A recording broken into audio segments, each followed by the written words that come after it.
It's all yours. Okay, so I'd like to welcome everybody to the webinar. This webinar is our last one of a series of 4. Each one basically led up to this particular video, and it's basically about how to inspire leadership. So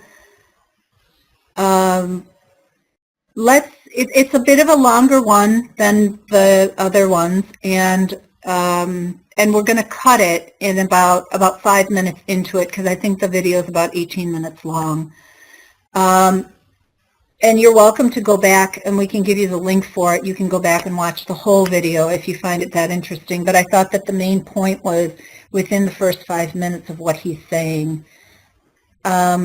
This whole program, it's amazing the feedback that we've gotten and how it has slowly taken off, because we started it and had a very enthusiastic response to it in the beginning. We had quite a few people, then it sort of waned, and now as we keep sending the notice out with this 4th one, we've got a lot of people that are new to it, which is giving me ideas about whether we should do this as something, take a different topic and do something similar again. So it is an idea that is kind of stirring around in the pot. Does anyone have anything they'd like to say before we start? And I know you'd have to unmute your mic in order to speak. So if you have something to say, go ahead. If not, we'll just start with the video and then just begin a discussion from there. So go ahead, Jim.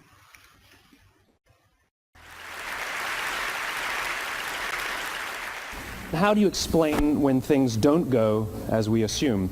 Or better, how do you explain when others are able to achieve things that seem to defy all of the assumptions?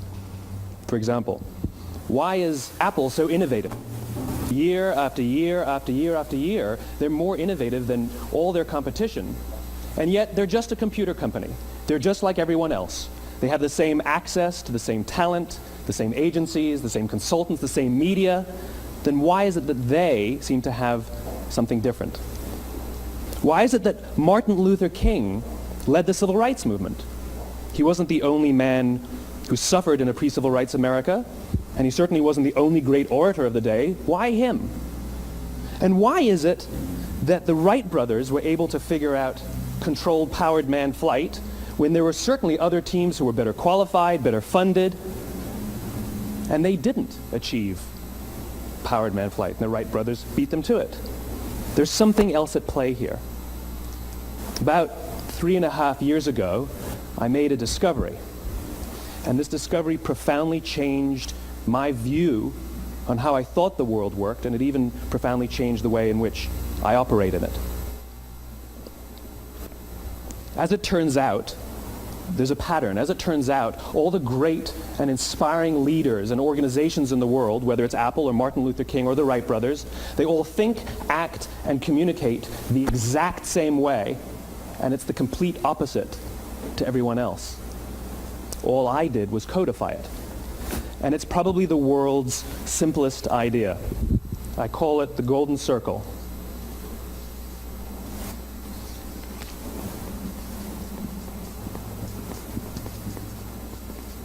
Why, how, what? This little idea explains why some organizations and some leaders are able to inspire where others aren't. Let me define the terms really quickly. Every single person, every single organization on the planet knows what they do 100%. Some know how they do it, whether you call it your differentiating value proposition or your proprietary process or your USP. But very, very few people or organizations know why they do what they do. And by why, I don't mean to make a profit. That's a result. It's always a result. By why, I mean what's your purpose? What's your cause? What's your belief? Why does your organization exist? Why do you get out of bed in the morning? And why should anyone care? Well, as a result, the way we think, the way we act, the way we communicate is from the outside in. It's obvious. We go from the clearest thing to the fuzziest thing. But the inspired leaders and the inspired organizations regardless of their size, regardless of their industry, all think, act, and communicate from the inside out. Let me give you an example. I use Apple because they're easy to understand and everybody gets it. If Apple were like everyone else, a marketing message from them might sound like this. We make great computers. They're beautifully designed, simple to use, and user-friendly. Want to buy one? Meh. And that's how most of us communicate. That's how most marketing is done, that's how most sales is done, and that's how most of us communicate interpersonally. We say what we do, we say how we're different or how we're better, and we expect some sort of behavior, a purchase, a vote, something like that. Here's our new law firm. We have the best lawyers with the biggest clients. We have, we always perform for our clients, do business with us. Here's our new car. It gets great gas mileage. It has, leather seats. Buy our car. But it's uninspiring. Here's how Apple actually communicates. Everything we do, we believe in challenging the status quo. We believe in thinking differently. The way we challenge the status quo is by making our products beautifully designed, simple to use, and user-friendly. We just happen to make great computers. Want to buy one? Totally different, right? You're ready to buy a computer from me. All I did was reverse the order of the information. What it proves to us is that people don't buy what you do, people buy why you do it. People don't buy what you do, they buy why you do it. This explains why every single person in this room is perfectly comfortable buying a computer from Apple. But we're also perfectly comfortable buying an MP3 player from Apple, or a phone from Apple, or a DVR from Apple. But as I said before, Apple's just a computer company. There's nothing that distinguishes them structurally from any of their competitors. Their competitors are all equally qualified to make all of these products. In fact, they tried. A few years ago, Gateway came out with flat-screen TVs. They're eminently qualified to make flat-screen TVs. They've been making flat-screen monitors for years. Nobody bought one.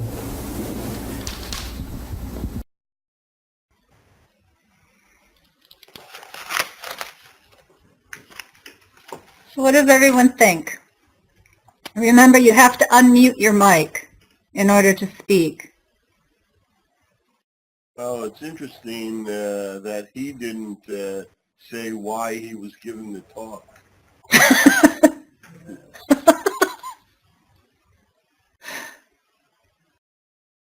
That's a good point, Ed. That's a good point. But we knew what he was saying and we knew how he was saying it.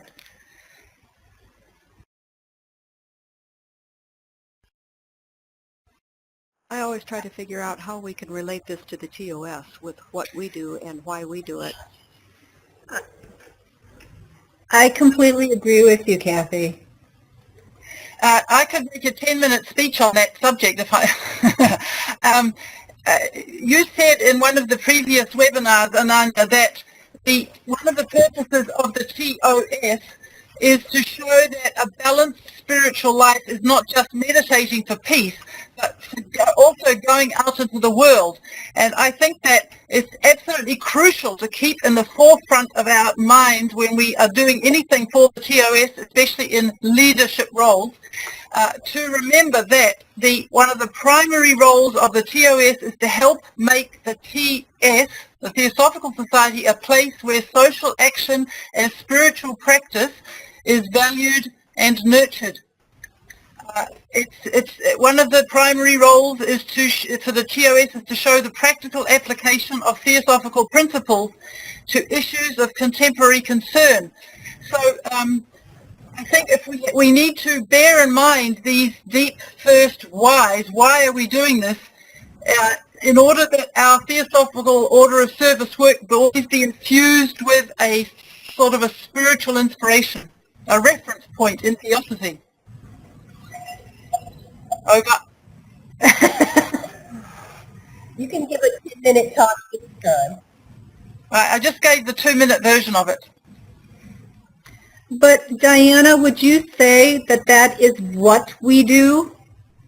Well, I mean, outwardly what we're doing is we're helping people to choose their own ways of rendering service to the planet and to humans and to animals. That's what we're doing outwardly, but that why, that underlying why, we have to keep to the forefront of our minds as leaders or facilitators in the TOS work. If not, theosophists, the TS members who aren't involved in the TOS, they say, well, what's the point of the TOS? The old story is we can just go to the Red Cross. So, and do any old humanitarian service work. I think to keep the enthusiasm, the passion, the joy, and the spirituality of the TOS, we have to come back to those fundamentals, which is what you said, Ananya, in I think the first or second video, to show that a balanced spiritual life is not just meditating for peace, but going out into the world and showing the practical application of theosophical principles to contemporary issues of concern.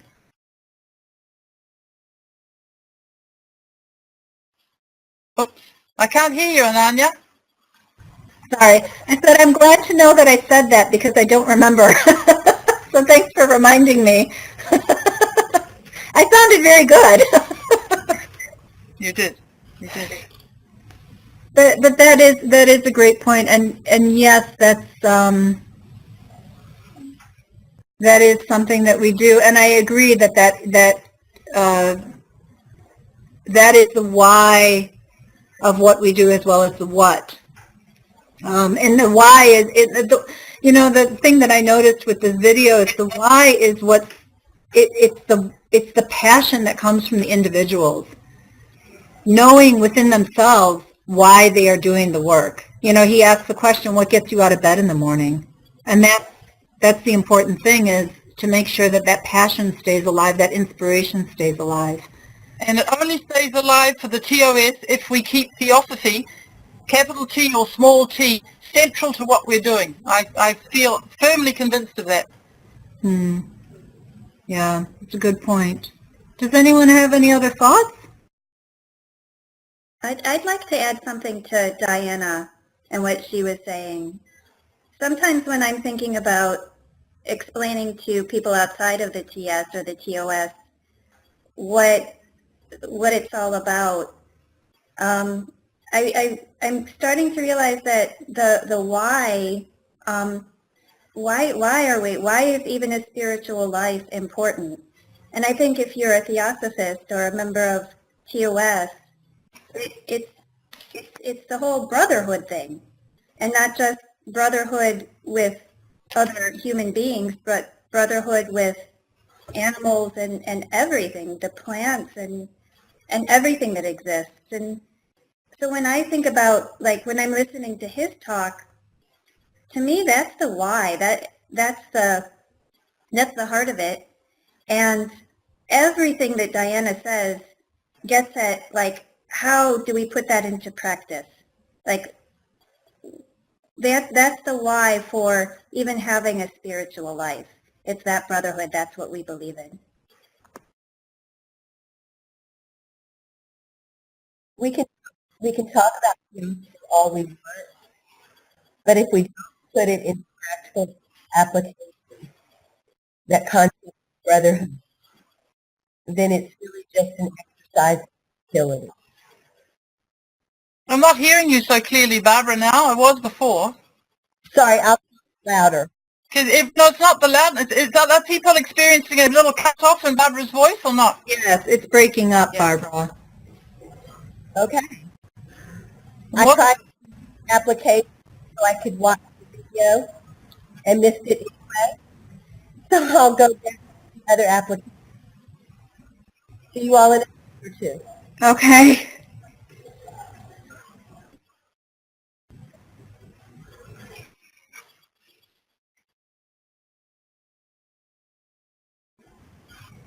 Did anyone have any other? Well, I think just to summarize what Barbara said, I understood some of what she said. She was talking about the fact that it just turns into an exercise, just a regular exercise, if we're not applying those principles to the work that we're doing. The practical. If we're not applying the principles to the practical work that we're doing, it's just doing the motions. So. Does anyone have any other comments?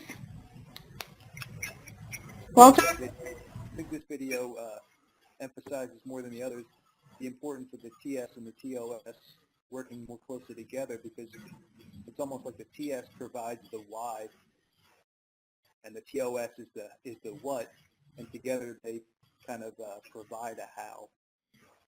Beautiful, Walter. Beautiful.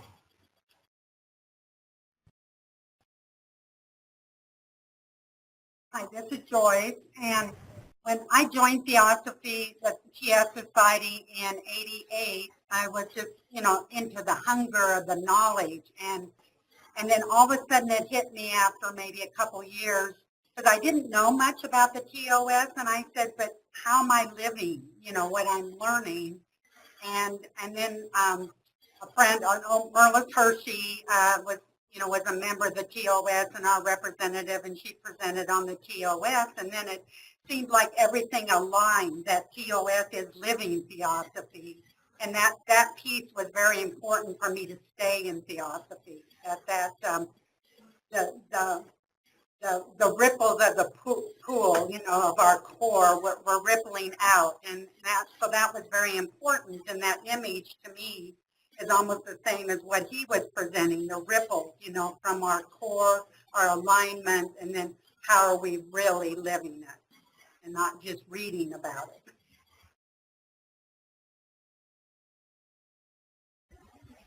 Joyce, what you just said really inspired me. You really, truly, how am I living what I am learning? Because it can become very theoretical, but are you taking it and putting into practice? And how am I walking the walk of the talk that I talk, And that would be another great webinar series. But that's a great thought. That is really a great thought. Thank you. Can I just kind of relate an anecdote, quite a long anecdote here? I can't resist chipping in again, sorry. Along these lines, I was at Olcott once for the first TOS international conference held there, and I was fed up to the back teeth with a member from overseas who was not reading the documentation we sent. He wasn't responding. It was a workers' conference, and he hadn't prepared, and then he would come in and say what we should be doing, and I was fed up after years of different things with him. And so we got into this wrangle, and in front of quite a few members, 4 or 5 people were sitting down in the dining area, and Vic Hao Chin was sitting in on it. And he watched this dialogue between this fellow and me, and I was quite irate. I wasn't shouting or anything, but I was indignant, and I was kind of a bit worked up. So Vic didn't say anything, but he watched this discussion, and then he took me aside the next day, and he said, Diana, you're not walking your talk. You're not applying your brotherhood.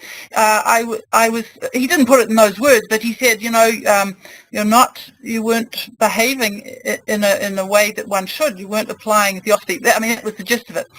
And I said, but goodness gracious, look at what that chap was doing. Look at the way he was speaking. I had, couldn't you see, blah, blah, blah. And he said, Diana, and it was like this other man, the one who I'd been arguing with, didn't even exist for Vic. What I mean is, in this issue, he was focusing on me and what I needed to be doing to walk my talk.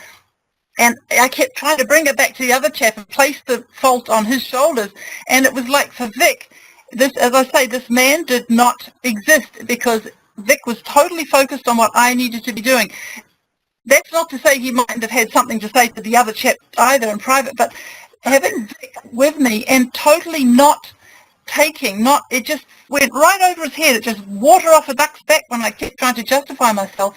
He just kept quietly coming back to this and saying, what is this inner work we need to be doing?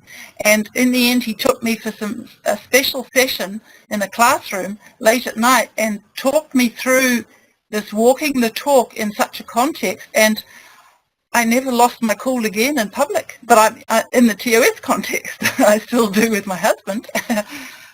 But I just wanted to say that right there was a flagrant example. There I was leading this TOS International Conference, and I wasn't walking my talk, and Vic Hao Chin called me on it in the most amazing way.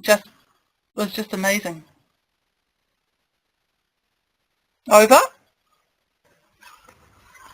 Diana, thank you so much for what you just shared, because today in our world of the whole issue around sexual assault. I think we are coming to the place that we absolutely need to walk our talk of spirituality as we're looking at that whole issue in the world. And so as Ananya said, it would be a great another series of conversations to explore how is it that when we are with groups having a conversation about current issues, do we come forth with that spiritual aspect of ourselves in a peaceful way? So thank you very much for sharing your experience. Thanks, Dee. Thank you.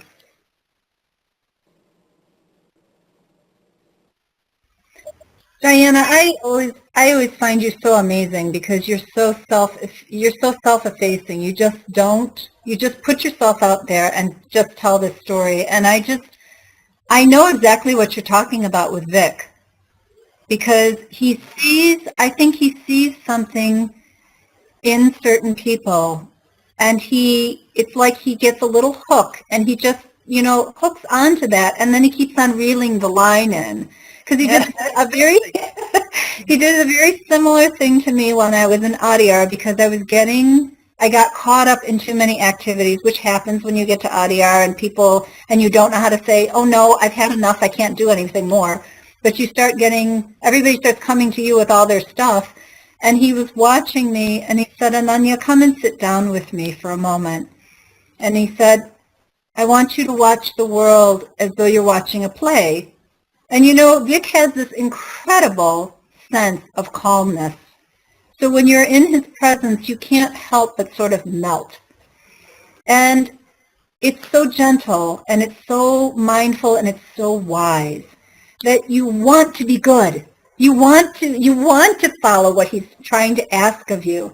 So I get completely what you're talking about, because it is about us. It's not about what's happening in the world. It's about what's happening within us. So he made me sit with him, next to him, and he held my hand and he said, let go of this. This is all a drama. This is all a drama. Just let it go and sit here and be present and watch it.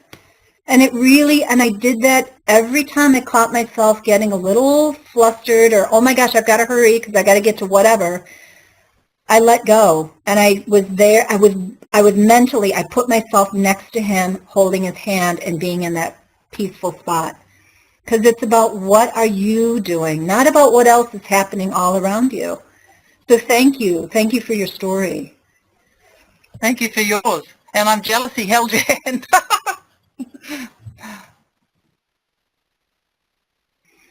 Are there any more comments? Anyone else like to?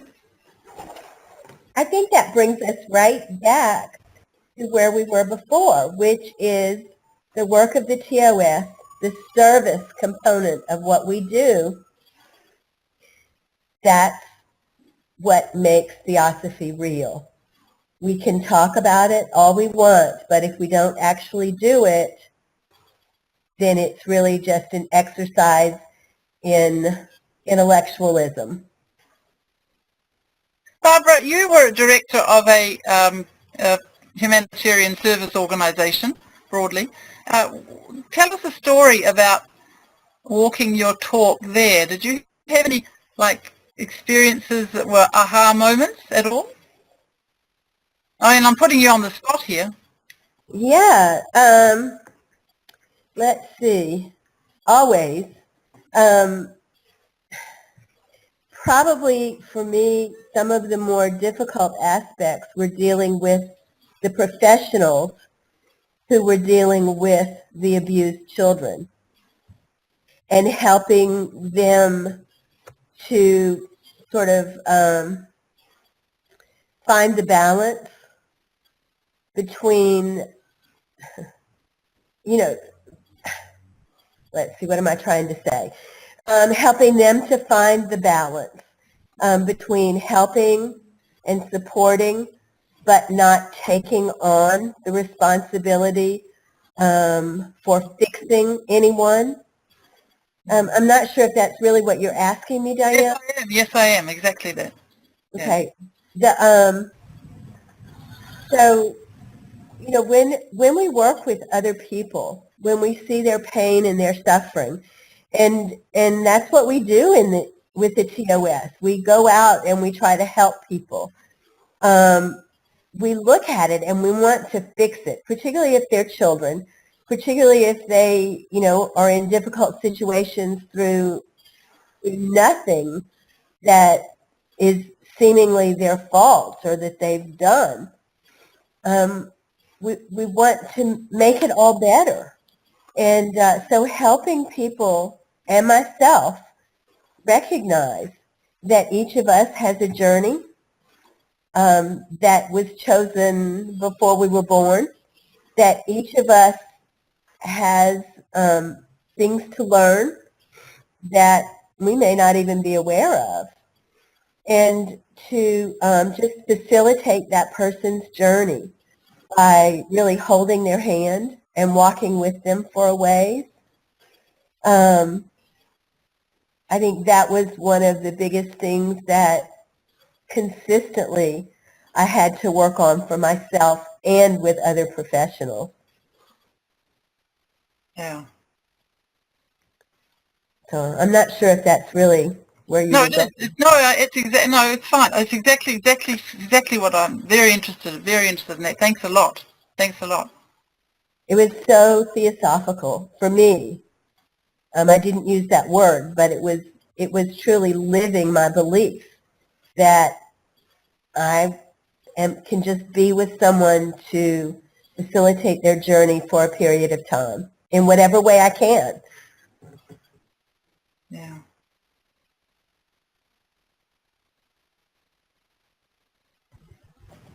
I think that's a thing to remember is to live your beliefs. You mentioned living your beliefs, and I think that in the work that some of us do, I work on a suicide hotline and do counseling and that sort of thing, and I have found that theosophy, the principles of theosophy, and the things that have helped me make sense of my life and the things I go through, I have found that in the work that I do, taking those principles and it's just part of your regular makeup. You can't help it. It comes out of your mouth, and these are the things you believe. So these are the things that you use to help other people when they're having a hard time. But inevitably, it brings comfort to them. It really brings comfort to them. If you start even talking about karma, you bring that word out there and talk about, well, perhaps this was the life that you chose. Have you ever thought of that? And inevitably people will say, oh my gosh, I've always thought that and I've always wondered that. So I really feel that it really is, it's living those beliefs and really putting them into practice.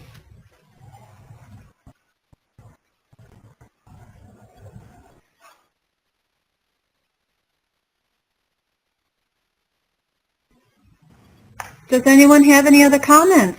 We've got quite a few people here.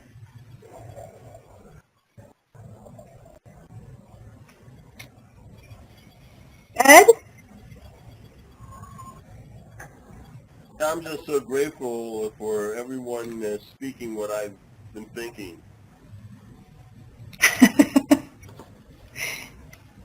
You know that you're in the right company? It's more than that. It's like we have one mind. Mm-hmm. That's a lovely thought. Maybe that's why it's difficult for some people to serve, is they don't know how to, they don't have that detachment that Barbara's talking about. That maybe, it's hard to see people homeless, it's hard to see people suffer, it's hard to see people in need.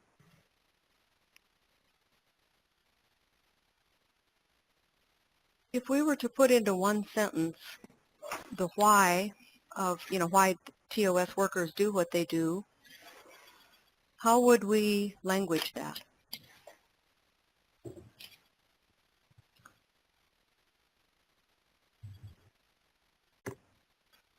For the love of life. Like it.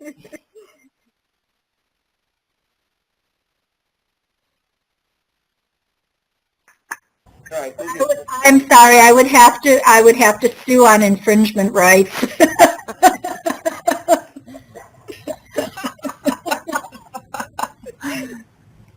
No, explain that joke. Explain the joke, Ananya. Huh? Explain your joke. Well, our magazine is called For the Love of Life, which is why Dragana is saying that, for the love of life, and that is very true. I actually never thought about it. That is a good sentence to explain why we do what we do, because it is for the love of life. And by the way, that title did not come out of my mouth. That title came from Joe Gullo, who came up with the title for the magazine. So, dear Joe came up with the title of that magazine. Well, and I also like making every moment count. Right. That every moment that you have with somebody can be a moment that counts. A moment that they never forget. Make every moment count. Everything we do for another person, we are doing for all people, as well as ourselves, because we're all one.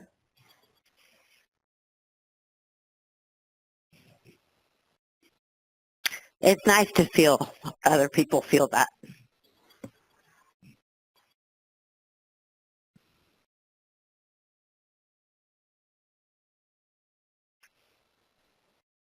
If we're tying up that question about the why of the TOS, if we're tying it up to the TOS as an organization, what's happened? I've got an ad on my screen. Am I still with you?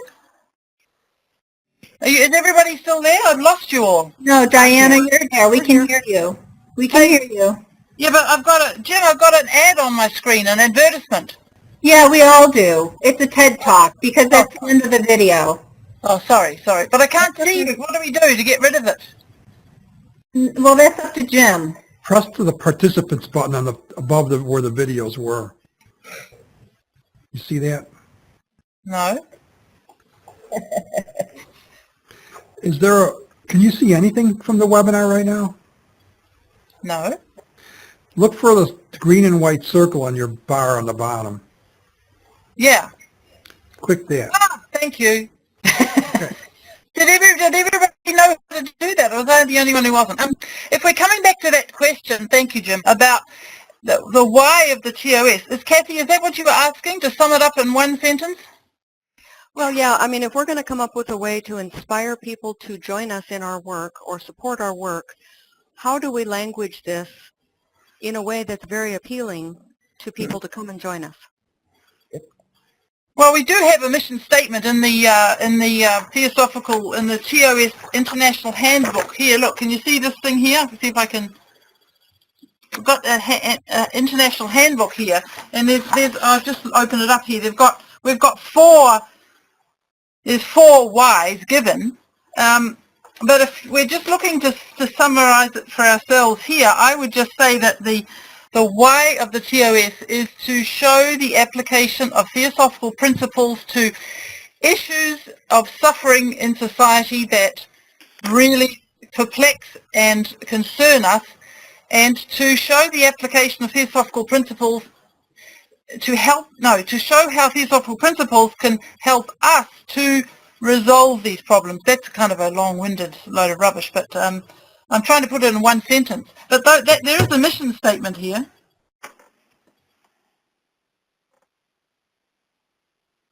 All right, somebody else can do better then. Go on.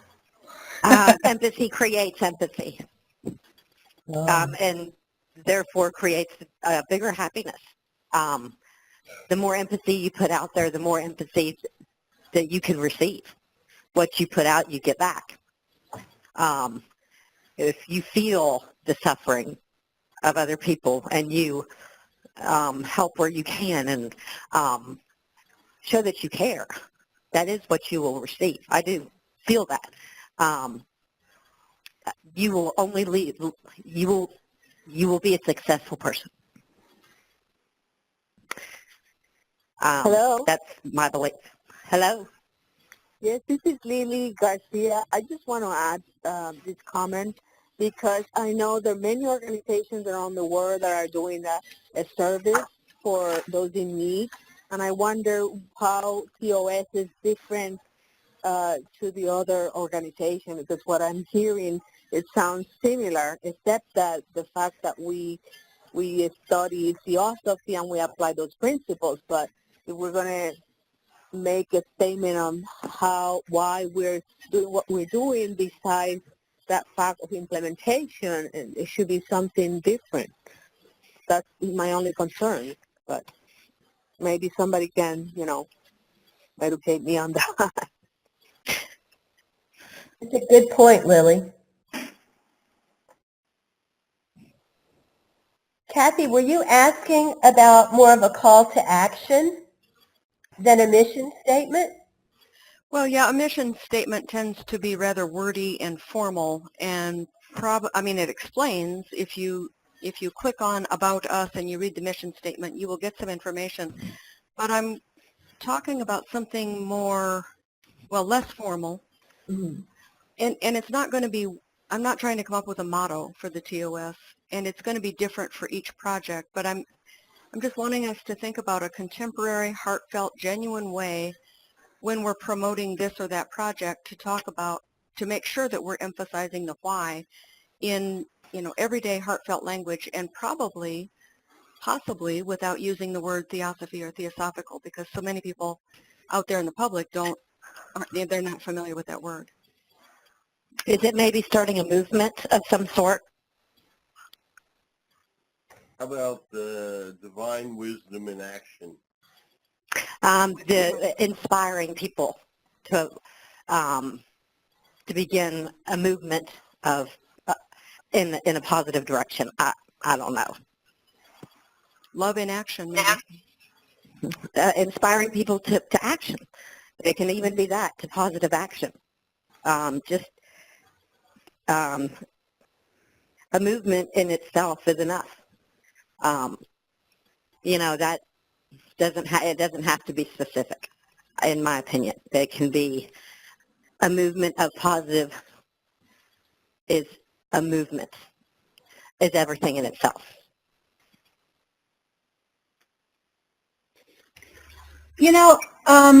Kathy, to answer what you had been mentioning, with every project that we do, I think that we have to ask the why of why we are doing that project. And perhaps from each project, there's a separate sentence as to why this is important. And using the theosophical principles to answer that why. Yeah, I think it varies from project to project. We would explain it differently with each project. Mm-hmm. Right, but for every project that we've done, I don't think any of them have been superfluous in any way whatsoever, because it has made an impact on the people that we do the project for, or the community that we help. Mm-hmm. I think this is so helpful because it helps us bear in mind as we're putting messages out there, writing articles for the website and this and that. It helps us to remember how to language it. So, for example, if I'm writing about promoting the Golden Link College, why do we help them? Because every child deserves a great education regardless of their background. That's the why. And so it's going to be different for each project. Why do we work on environmental projects? Because we want our environment to be clean for our future. But it's more than that, Kathy.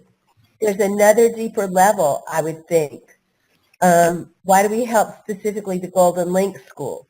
Because not only does every child deserve a good education, but these children are receiving an education that promotes the wholeness and unity of all life. Right. And I agree with you about using the word theosophy or theosophical, because that can kind of distort it a bit or skew it a bit so people don't really understand. But it's the Golden Link School or the Alcott School or one of those theosophical schools. Or we work for the environment because all of nature is one with us. It's not just for the environment. It's because what we do impacts all. I mean, I guess I'm just saying, I think there's also a deeper level. Right. And that's what I was talking about. Now we're cooking. Now we're coming up with languaging that really draws people in and helps them to understand why the project is important and why they should participate. Right. Yeah, so perhaps that it's constantly, when we're talking about a project, it's constantly going back to that principle of the unity of all life and why things are important. How does that project relate to the unity of all life?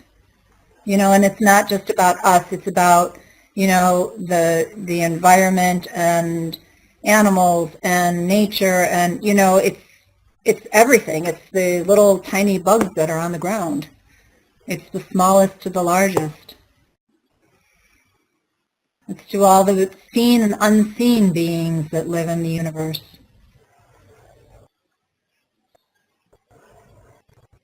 Are there any other comments?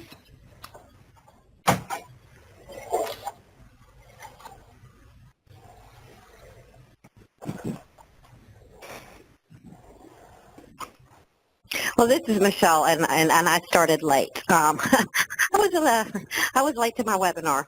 But hello, everybody. But I just wanted to say I'm so impressed with everything that I've heard so far.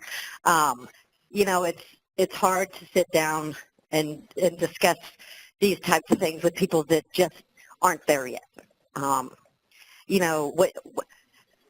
The only things you should be putting out to other people are the things that you want to multiply and get back to yourself. And that's people, and that's the planet, and that's anything and everything. What you put out there is only what you want someone to give back to you. So it's just really cool. I don't know, I think I'm really excited to sit and listen to a bunch of people have really great ideas and think positively about something better.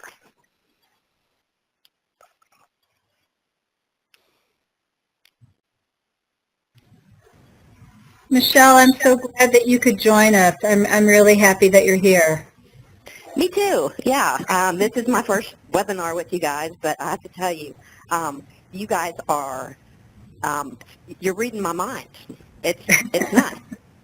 Oh, good. It's all those cool things you think in your mind, and people look at you like, huh? But, it's just hey, I just haven't shown them enough how to do it yet. It's like, it's also my job to create more of what I think is what we should be by living it, by being it. And that is the only way that anyone sees it as what they want to be. I mean, you can't tell people to be different. You show them.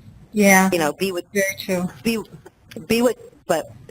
what you think the world needs more of.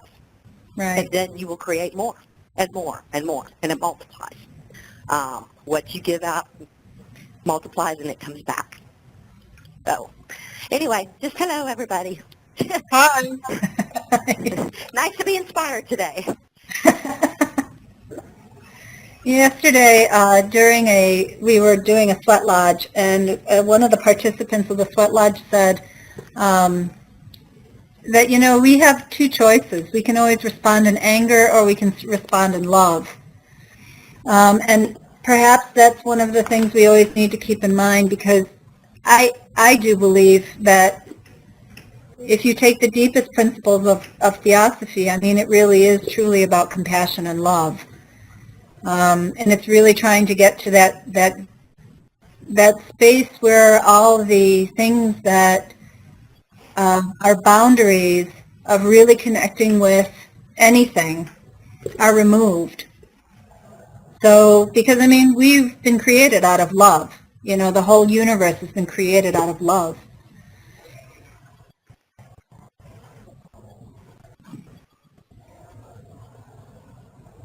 That's really a wonderful way to put it.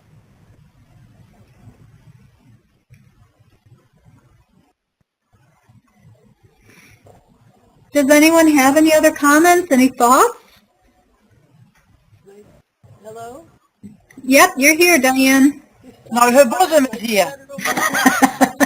It's not her bosom, it's her pretty necklace. Thank you.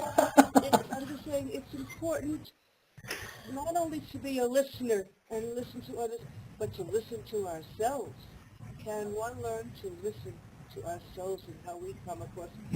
I think the way is to listen to what the other person's comment is, and to take it, and therefore promote it in working together, not being the only one who knows, but to bring out the other person, or to bring out the other people that you're addressing.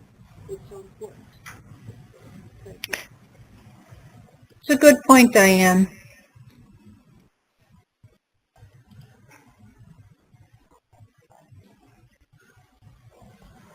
I think that's a good point also, because in the TOS and in the TS, we do have so many wonderful role models, like Vic. You know, we were just talking about how Vic has that ability to listen really deeply and bring out the best in other people.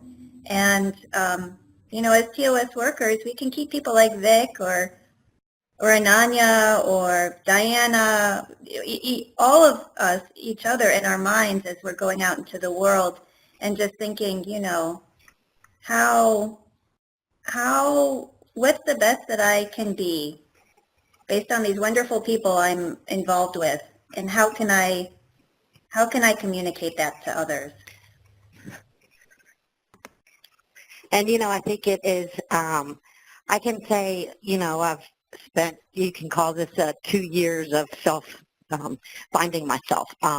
You can inadvertently be part of a problem by not being conscious of what you are doing and what you're saying, and whether it's of positive nature. If you are always mindful of where your words come from, that is the most important thing that I've learned. Because if you're not mindful, you may accidentally just get negative, and you've created negative energy. Be mindful, you know, only create something that improves what already was. And if you can't, then there's nothing to say. You know, let somebody else say something. It's so important to be, I would have never called and listened to this before I understood that. If you're not mindful of what you give, you may, you know, sometimes you're not part of the solution.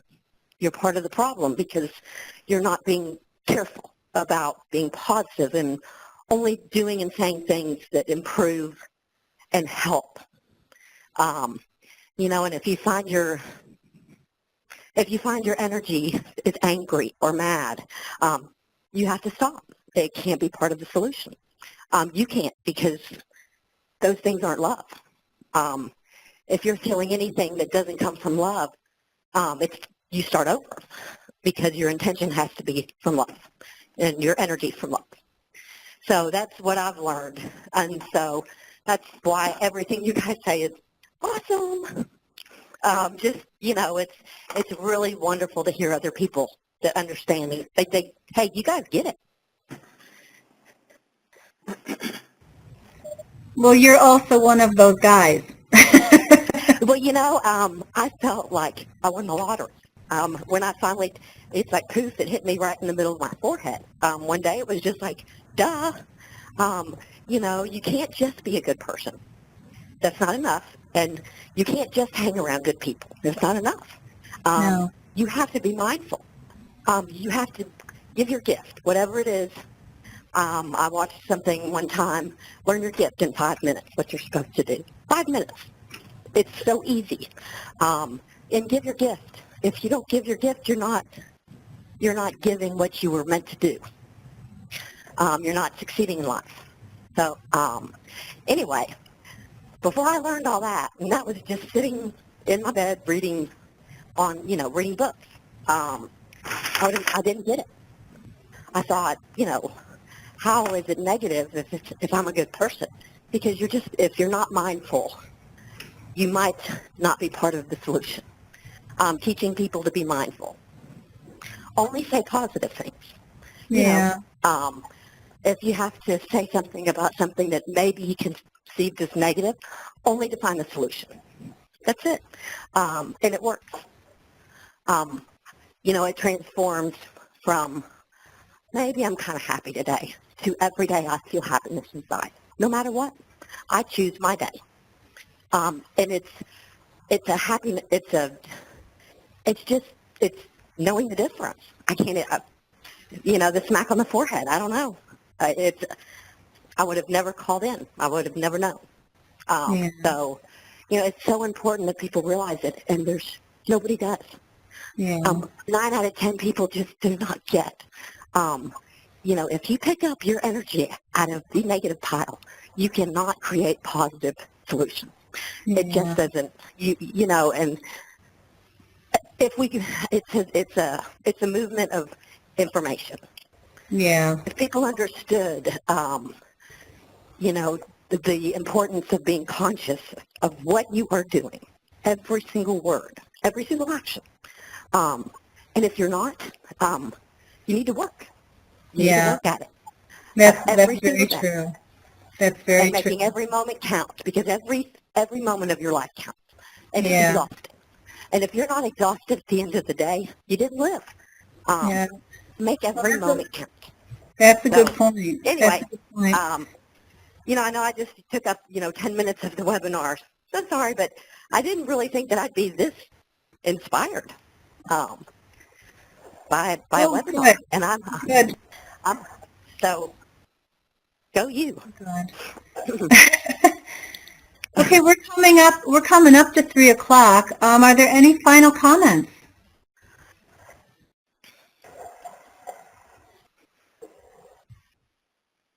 Are there going to be more series of webinars? That's actually what I said in the very beginning is that, not actually in the beginning, it was during actually something Joyce said that kind of got my whole mind going again. So there's something stirring in the pot. Good. So let's see what happens. I got to talk to my posse, and see, what they feel. So, Ananya, can I make a suggestion? Yeah. So I'm Of thinking course. if there are future webinars, maybe we can invite people, especially anyone who participated today, if they have any ideas for things that they would like to talk about in the future, maybe email you, huh? Yeah, that's definitely true. Yeah, you can just email me at the theoservice@gmail.com, the email that you got, that you sent your email to, so we could do the webinar. That would be wonderful. And I keep telling people, no idea is a bad idea. The bad thing about coming up with an idea is when somebody turns around and says, that's a bad idea. The minute you shut down an idea, then you haven't even let it grow. So I'm really open to trying anything because I know that it's not just me.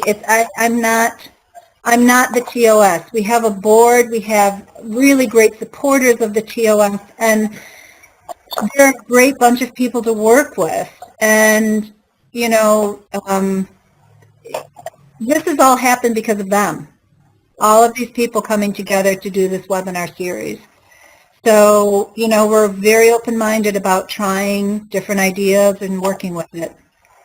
So yes, if you have any ideas, for a webinar series that you think, would be good, let us know. Okay, you told me. Now it's your fault. Okay, that's okay. No, I will get in contact. There's just, gosh, you guys, I don't know, it's the first time I've talked to anybody that feels the way I do. And there's just a million things to say. Yeah. Thank you for being out there. Oh, you are very, very welcome. We've been here a long time. We've been here for over 100, it's coming up to where have I been? 110 years next year. So. I've been a hermit hiding in my house. Okay. So okay. I guess I found you eventually. Well, good. Well, good. Well, I'd like to thank everybody for coming. I will keep your email address if that's okay with you, and then, make sure that, when we send stuff out that, you're on that list. That's okay with everybody? I see a bunch of nodding heads. That seems to be okay. Yeah. That's great. Fine. So, wonderful, wonderful. So, so I'd like to thank everybody for coming, and, keep your eyes open for possibly another webinar series. Brilliant. Thanks to Jim and thanks to Mary. Thanks to Jim and to Mary, and we wish you Jim, we wish you a very happy retirement. Thanks. Happy holidays, everybody. Thank you, Nadia. No, thank you. Thank you all.